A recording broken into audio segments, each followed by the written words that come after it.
வணக்கம் நண்பர்களே. 72வது தேசிய விருதை அறிவிச்சிருக்காங்க. இதுல நிறைய தமிழ் படங்கள் இடம்பெற்றிருக்கு. ஆனாலும் சமூக வலைதளங்கள்ல இப்போ ஒரு ஆர்குமெண்டாவும் ஒரு பேச்சு பொருளா இருக்கிற ஒரு விஷயம் என்ன அப்படின்னு பாத்தீங்கன்னா, பெஸ்ட் தமிழ் பிலிம் இந்த கேட்டகரியில ராயன் படம் வின் பண்ணிருக்கு. சோ இந்த ராயன் படம் உண்மையாலே டிசர்வ்டா? இதை விட பெட்டரான படங்கள் நிறைய இருக்கு. குறிப்பா மகாராஜான்ற மூவி பேன் இந்தியா லெவல்ல பெரிய வரவேற்பு கிடைச்சது. அந்த படத்துக்கு கூட கொடுக்காம எதுக்கு ராயனுக்கு கொடுத்தாங்க அப்படின்ற கேள்விகள் தான் எழுப்பியிருக்காங்க. சோ தேசிய விருது அவ்வளவு சாதாரணமா போச்சா அப்படி இப்படின்னு ஜூரிஸையும் போட்டு திட்ட ஆரம்பிச்சிருக்காங்க. உண்மையாலே இது ஒரு மிஸ்டேக் தானா, இல்ல ஜூரி எதை வச்சு இந்த படத்துக்கு கொடுத்திருக்காங்க அப்படின்றத நம்ம ஷார்ட்டா பார்த்துடலாம். சோ ஃபர்ஸ்ட் ஆஃப் ஆல், மகாராஜாவா இருக்கட்டும் ராயனா இருக்கட்டும், இரண்டு படங்களுமே அற்புதமான படங்கள். அதுல எந்த ஒரு சந்தேகமும் இல்லை. அதுலயும் குறிப்பா இப்ப நீங்க மகாராஜா எடுத்துக்கிட்டீங்கன்னா கிட்டத்தட்ட சொல்ல தேவையில்லை, என்டையர் பேன் இந்தியா மட்டும் இல்லாம சைனீஸ் வெளிநாட்டுல கூட அந்த எமோஷன்ஸ், அந்த படத்துல இருக்க எமோஷன்ஸ் பெரிய லெவல்ல வரவேற்பு கிடைச்சது. அதுவும் அந்த ஸ்கிரீன் பிளேவா இருக்கட்டும், அதே மாதிரி அந்த முடிக்கிற கிளைமேக்ஸா இருக்கட்டும், ஒவ்வொரு விஷயங்களும் டைரக்டர் பாராட்டி இருக்காங்க.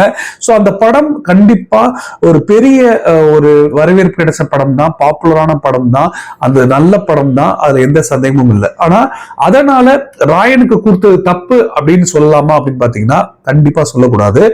ராயனை பொறுத்தளவு உண்மையாலே அதுவும் அற்புதமான படம் தான். சோ ஒரு சில ஹீரோஸ் ஜென்ரிக்கான ஹீரோஸ் ஒரு படத்துல இருக்கிறனாலையும், சோ இந்த ஹீரோ இருக்கிறனாலையும் ஒரு சில ஹேட்ரேட் இருக்கலாம். ஆனா உண்மையாலே தனுஷ் அதை டைரக்ட் பண்ணி நடிச்சிருக்காரு அப்படின்னா அந்த படத்துல நிறைய விஷயங்கள், புதுமையான விஷயங்கள் இருக்கு. அதுலயும் குறிப்பா பாத்தீங்கன்னா டைரக்ட் பண்ணி ஆக்ட் பண்ணி இருக்கிறது மட்டும் இல்லாம ஒரு காம்ப்ளெக்ஸான ஃபேமிலி சிச்சுவேஷன், ரிலேஷன்ஷிப் எப்படி இருக்கும் அப்படின்ற விஷயங்களை சொல்லியிருப்பாங்க. 4 பேர் கூட பிறந்தவங்க, தங்கச்சி, அண்ணன், பெரிய அண்ணன். அதுல 2 தம்பிங்களும் நம்பிக்கை துரோகம் அண்ணனுக்கே பண்றாங்க. சோ இந்த மாதிரி ஒரு காம்ப்ளெக்ஸான ஒரு ரிலேஷன்ஷிப்பை அது கொண்டு வந்திருக்கு. சோ தமிழ்நாட்டுல வேணா அது பெரிய லெவல்ல தெரிஞ்சிருக்கும். அது பேன் இந்தியா எடுக்கும் போது, அதுவும் நேஷனல் லெவல் ஜூரிஸ் எடுக்கும் போது, அந்த படத்துக்கு ஒரு தமிழ் பிலிம் ஏற்கனவே மகாராஜா பேன் இந்தியா லெவல்ல பாப்புலாரிட்டி கெயின் பண்ணிருக்கு. இப்ப இந்த மாதிரி ஒரு காம்ப்ளெக்சிட்டி இருக்கிற ஒரு ரிலேஷன்ஷிப்பை அழகா எடுத்துட்டு அதை எப்படி சொல்லணும், அந்த கிராபிக்ஸா இருக்கட்டும் எல்லாமே அற்புதமா காமிச்சிருக்காங்க. சோ அதை இன்னைக்கு பாப்புலாரிட்டி கெயின் பண்றதுக்கு அவங்க அனௌன்ஸ் பண்ணிருக்கலாம். இது தப்பே கிடையாது. ராயன் உண்மையிலே சொல்றேன், அதுவும் ஒரு தேசிய விருதுக்கு டிசர்வ்டான ஒரு படம் தான். சோ இதுல எந்த சந்தேகமும் இல்ல. பார்க்காதவங்க வேணா பார்த்து தெரிஞ்சுக்கோங்க, ஓடிடில கூட இருக்கும். சோ இந்த மாதிரியான ஒரு விஷயம் இருக்கும்போது, சோ மகாராஜாவா இருக்கட்டும் அதே மாதிரி ராயனா இருக்கட்டும், ரெண்டுமே தமிழ் மூவி தான். சோ அது ரெண்டுத்தையுமே கொண்டாடுறதுல தப்பே இல்லை. மகாராஜா ஏற்கனவே பேன் இந்தியா லெவல்ல அது கொண்டாடப்பட்ட ஒரு மூவி தான். சோ இதை கம்பேர் பண்றது அப்படின்றது எனக்கு சரியான ஒரு கம்பேரிசனா தெரியல. சோ இதுக்கு முன்னாடி எல்லாம் பாத்தீங்கன்னா பொதுவா நேஷனல் அவார்டு நமக்கு சாதாரணமாவே பெருசா அந்த படம் ஒண்ணு ரிலீஸ் ஆயிருக்கா அப்படின்னு தெரியும், அப்படிதான் ஒரு நேஷனல் அவார்டு கொடுப்பாங்க.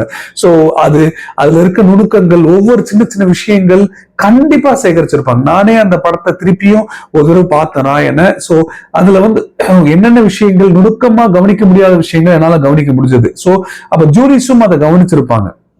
ஓகேங்களா? சோ நிறைய படங்கள் அந்த மாதிரி முன்னாடில நேஷனல் அவார்டு கொடுக்குறாங்கன்னா நேஷனல் அவார்டு கொடுத்த பிறகுதான் தெரியுமோ இந்த படம் ஒண்ணு ரிலீஸ் ஆயிருக்கா, இவ்வளோ நுணுக்கங்கள் இருக்கா அப்படின்னு நம்ம சின்ன வயசுல இருக்கும்போது தெரியும். சோ இப்ப அதெல்லாமே கொஞ்சம் மாற்றம் ஏற்பட்டிருக்கு. அதனால நமக்கு இந்த படம் இதெல்லாம் சாதாரண படம், பாப்புலாரிட்டி தான் முக்கியம் அப்படின்னு எந்த ஜூரியும் எடுக்க மாட்டாங்க. சோ அதனால இப்போதைக்கு எனக்கு தெரிஞ்சு 2 படங்களுக்குமே நல்ல விருது கிடைச்சிருக்கு. குறிப்பா பாத்தீங்கன்னா மகாராஜாக்கு 2 விருதுகள் கிடைச்சிருக்கு. சோ அமரனுக்கு 3 விருதுகள் கிடைச்சிருக்கு. பெஸ்ட் டைரக்டர் ராஜகுமார் கிடைச்சிருக்கு. உண்மையிலேயே அவர் வெல் டிசர்வ்டு. அதுவும் முதல் படத்திலேயே ரொம்ப ரொம்ப அழகா அவர் எடுத்துட்டு வந்திருப்பாரு. So best background score GV Prakash national award juries விடுற மாதிரி இல்ல, ஒவ்வொரு வாட்டியும் அவருக்கு ஏதாவது ஒரு ரெகக்னேஷன் கொடுத்துறாங்க. அதே மாதிரி பெஸ்ட் எடிட்டிங்க்கு அமரனுக்கு கிடைச்சிருக்கு. சோ 3 அமரனுக்கு கிடைச்சிருக்கு.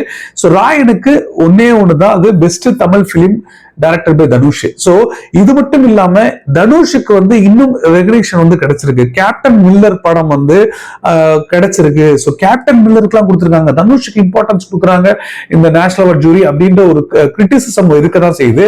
ஆனா ஆக்சுவலா அந்த கிரிட்டிசிசம்ல கூர்ந்து ஒரு விஷயத்தை கவனிக்கணும். ஏன்னா கேப்டன் மில்லருக்கு எதுக்கு கொடுத்திருக்காங்க அப்படின்னு பாத்தீங்கன்னா, best feature film promoting national social environment values.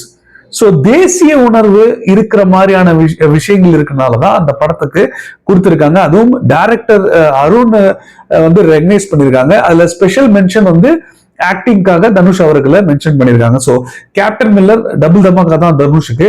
So அவருக்கு பிடிக்காதவங்கனால இந்த ஹேட் ரேட் வந்து சமூக ஊடகங்கள்ல பரவி இருக்கலாம். ஆனா என்ன பொறுத்தளவு